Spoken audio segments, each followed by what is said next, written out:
حضرت اقدس تھانوی رحمت اللہ علیہ بیان القرآن تفسیر میں فرماتے ہیں کہ اس آیت میں ایک بہترین استعارہ ہے. کیا؟ کہ اگر قلب کو کریا سمجھ لیا جائے اور اللہ کے نام کو مالک الملک بادشاہ وہ سمجھ لیا جائے تو پھر اس کا مفہوم کیا بنے گا؟ ان الملوک اذا دخلوا قریۃ، جب اللہ کا نام انسان کے دس کی بستی کے اندر داخل ہوتا ہے افسدوها، انقلاب پیدا کر دیتا ہے، وجعلوا عزت اہلھا اذلہ، اور جو نفسانی محبتیں دنیا کی ہوں یا بندوں کی پہلے سے موجود ہوتی ہیں، یہ ان تمام محبتوں کو ذلیل کر کے دل سے نکال دیتا ہے. چنانچہ کتابوں میں ایک عجیب واقعہ لکھا ہے.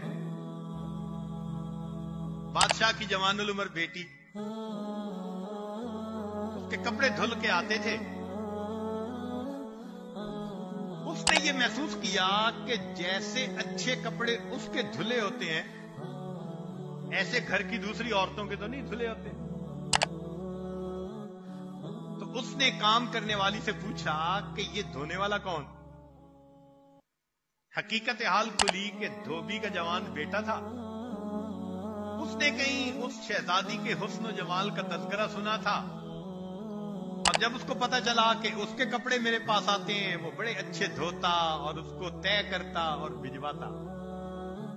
کپڑے کے ذریعے اس عورت کو پتا چلا کہ یہ تو بڑا ہی دیوانہ ہے.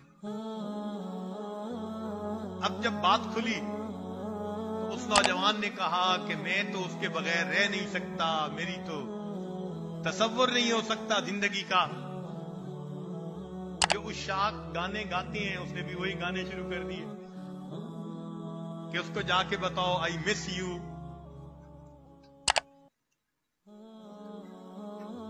اب جب شہزادی نے دیکھا نا کہ بھئی یہ تو بے قابو ہی ہوتا جا رہا ہے تو اس نے کہلوایا کہ میرا اور تیرا ملنے کا کوئی چانس نہیں ہو سکتا.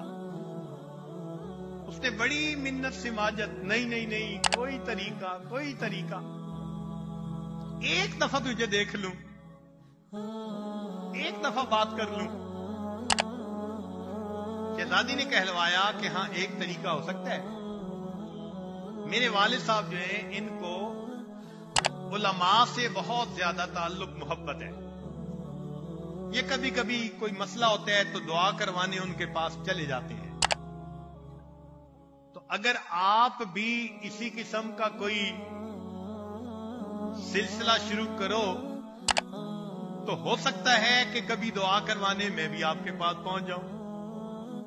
لو جی نوجوان شہر سے باہر خیمہ لگایا، تسبیح پہ تسبیح. 2-3 سال وہ ذکر کرتا رہا، حتیٰ کہ کوئی لوگ جاتے اس کو ہدیہ دینے کے لیے تو وہ ہدیہ بھی قبول نہ کرتا.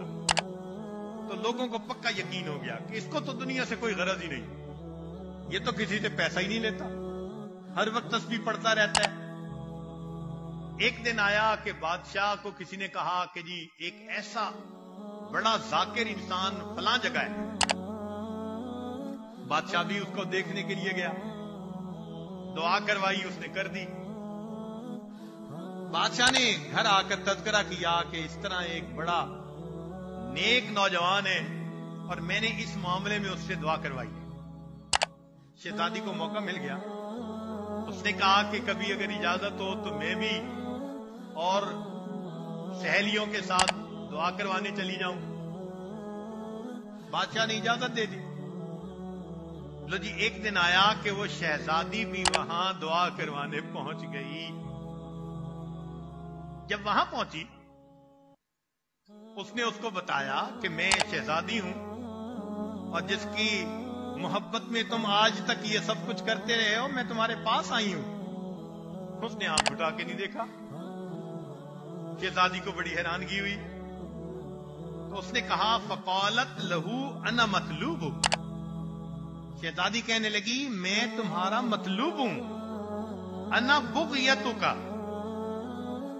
میں تمہاری چاہت ہوں، انا محبوبک، میں تمہاری محبوبہ ہوں، انا قرۃ عینک، میں تمہاری آنکھوں کی ٹھنڈک ہوں۔ جو الفاظ وہ استعمال کرتا تھا، شہزادی نے وہ سارے لفظ استعمال کر کے اسے بتائے کہ میں وہی ہوں جو تمہارے پاس آئی ہوں تم سے ملاقات کے لیے۔ فالتفت الیہا، جب اس نے وہی الفاظ گنوائے نا تو اس وقت اس نے اس کی طرف توجہ کی، وقال الیک انی، کہنے لگا کہ پیچھے ہٹ، یہاں سے دور چلی جا، فإن ذکر اللہ شغلنی عنک، اللہ کے ذکر نے میرے دل سے تیری محبت کو نکال دیا ہے۔ وہ ایک وقت تھا جب میں تیری محبت میں روتا تھا، اب میں نے بناوٹ میں اللہ کا ذکر کیا، اس ذکر نے بھی میرے دل سے غیر کی محبت کو نکال دی۔ تو اگر اخلاص کے ساتھ انسان اللہ کا ذکر کرے تو پھر دل میں اللہ کی محبت کیسے آئے گی؟